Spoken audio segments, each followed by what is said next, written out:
What I want you guys to realize about this innovation in things is that the 3D printing is robotics. This is what I want you all to understand. This is where I'm going with this. Is that when I saw in this book 3D printing and manufacturing, I went down the rabbit hole. I started looking up because as an investor, I'm always looking for new opportunities. So in order to not be exit liquidity, you have to be the first person in position. See, and then you have to be able to see these things in order to get in front of it. I led with telling you about affordable housing, shrinkflation, 3D printing. The 3D printing in the human health taught me more about the Epstein files than you little porn addicts. See, everybody thinks, here's the thing about the Epstein files, right? When I read this chapter in the 3D printing in human health, and let me watch, I'm gonna pull this up. Where's this book at? 5, bear with me, guys.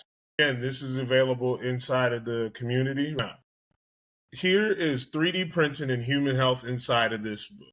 What's important about this is that when I read this book in 2018, I'm not somebody who just responds to headlines. I actually don't make content because I don't think everything needs a response. What point is it to update somebody on something that you already should have looked up yourself and know how to get the information? There's no difference than somebody who's giving you news updates. That's the whole point of doom scrolling, why it's a trap, is that if you go and do it yourself, why are you sitting there waiting, following somebody to tell you what's news to you? In the age of information, ignorance is a choice. You go into these doom, but I don't have time. You got time. The average person spends 6 hours a day on a social media platform of some sort. I want you to think about that. Yes, you're still at work, taking your little poops, doom scrolling on the toilet, leaving negative comments, most likely. Or just watching a bunch of stuff. Watch, it says, one day 3D printers may create not only things, but also human organs. A process called bioprinting. Much the same process as for printed objects, an organ is printed layer by layer from a digital 3D model. The material used to print an organ would obviously be different from what is used to print a bike. Experimenting can be done with kinds of materials that will work, such as titanium, powder for making bones. 3D printing has great potential to service custom design needs. There's nothing more custom than a human body, right?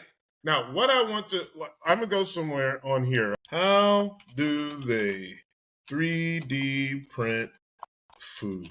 I'm gonna pull that up. I'm gonna come back to that.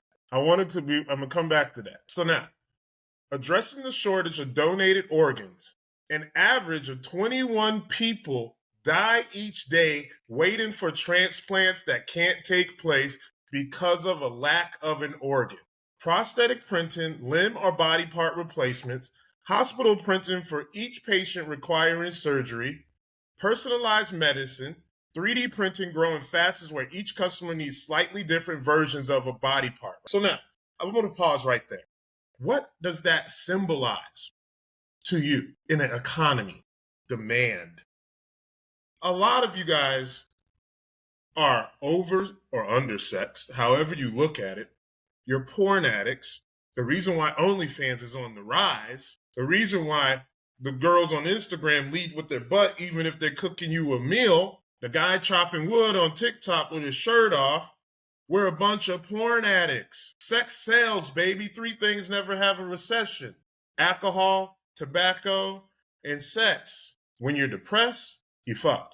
When you're happy, you fuck. When you're depressed, you drink. When you're happy, you drink.